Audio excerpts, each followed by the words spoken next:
E aí isso trouxe, assim, me trouxe histórias incríveis, né? E situações incríveis que eu pude vivenciar.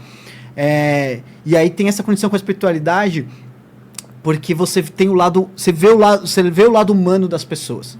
Você vê a pessoa como ela está vestida, como ela é fisicamente, ou o que ela está fazendo como um trabalho, ou porque ela está morando naquele local. Você só tem a imagem tem um julgamento rápido.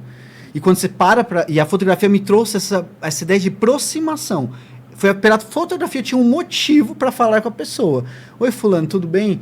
Poxa, posso tirar uma foto sua? E aí isso quebrou uma barreira para eu conhecer a história. Mas muito mais importante do que a fotografia foi esse contato com pessoas que durante o meu dia a dia eu ia passar e eu ia julgar ela ali só vendo. E a fotografia fez eu conhecer pessoas.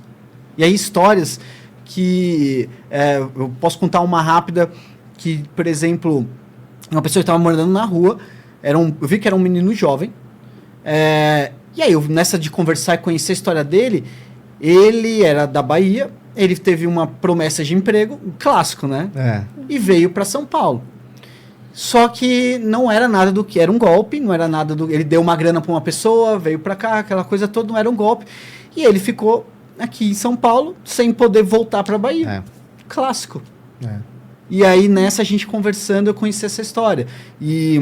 Então, ele tinha lá família, ele tinha filha, ele tinha perdido o celular, aí toda a história que vai acontecendo na rua é complexo, e tem muita história que você fica desconfiado, mas no caso dele eu vi que, nossa, era muito real, né, era muito interessante, e ele estava assim, eu só quero voltar para minha família, eu só quero voltar para minha família, e eu tô morando na rua, mas lá eu tenho casa, eu tenho tudo, eu só quero voltar para Bahia, tipo, não tem sentido o que eu tô vivendo aqui, foi por um acaso, foi um acidente, e eu tô aqui na rua.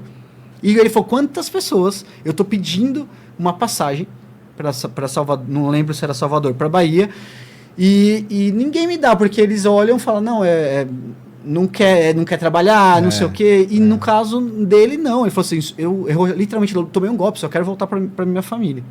Então esse é um exemplo. Histórias como essa, como a gente escuta muito, se você for para as rodoviárias, você escuta muitas histórias, né?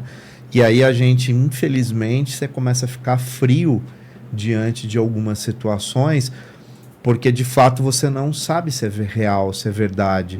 Mas dentro dessas histórias existem muitas que são verdadeiras, né? E aí a gente acaba cometendo muitas vezes o erro, se é que a gente pode dizer que é erro, porque também a gente está vivendo num mundo Brasil, né? Região metropolitana, São Paulo, grandes centros, Rio de Janeiro, Belo Horizonte, os grandes centros, né, urbanos, uma violência que nos coloca nessa posição defensiva, né, de você se resguarda. Então é uma dinâmica social que nos distancia muitas vezes da realidade e de verdades por medo, né, da violência. Só fazendo uma indicação em relação a esse tema, tem um livro que eu gosto muito, que é A Vida que Ninguém Vê, que é da Eliana Brum, e ela é uma jornalista, assim, incrível. Quando você pensa em jornalista que vai além, é ela. E esse livro é muito interessante porque ela tenta trazer histórias que não viraram notícias de pessoas que não são consideradas boas o suficiente para estar num jornal, entendeu? Incrível. E ela vai e ela conta a história dessas pessoas, que ela encontra, alguém na rua falou de uma história de uma pessoa que é muito único. E a ideia dela é provar que não existem vidas comuns, que cada um tem uma vida extraordinária. Então, esse livro vale muito a pena, é curtinho, ela tem uma escrita incrível. Então, A Vida que Ninguém Vê, da Eliane Brum. Só cortei aqui. Vale indicação. Muita. Mas se a gente trocar em miúdos, né? Eu acho que o próprio projeto 1818, ele tem muito a ver com isso. Porque a ideia é conversar com pessoas, né? Como eu, como a Ana, como o Leandro, como o Diego, né? Que está aqui no estúdio. Nós não queremos grandes estrelas, sabe aquela ideia de só quem tem conteúdo, quem é famoso, né? E nem sempre essa verdade, ela é verdade, né?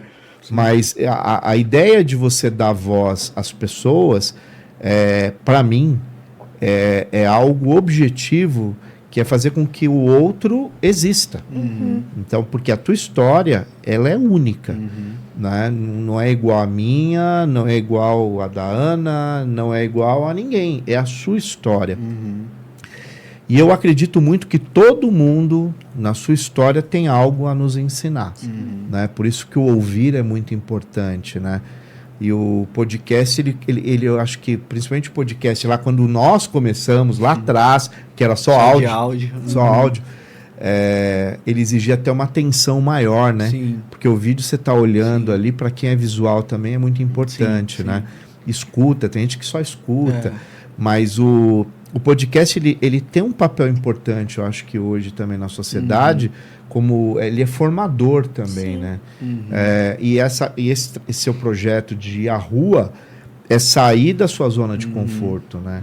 Porque você sai da sua zona de conforto e vai tentar compreender histórias que não fazem parte absolutamente nenhuma da tua realidade. Nenhuma da minha realidade. E aí, olha que, né, paradoxo. Através de você conhecer mais histórias do outro, você se conhece. Esse é o grande segredo por trás. Porque, como eu falei, o meu intuito nunca foi fazer só uma foto esteticamente bonita. Era conhecer a história, mas também conhecer a história das pessoas e não, né? É só uma informação.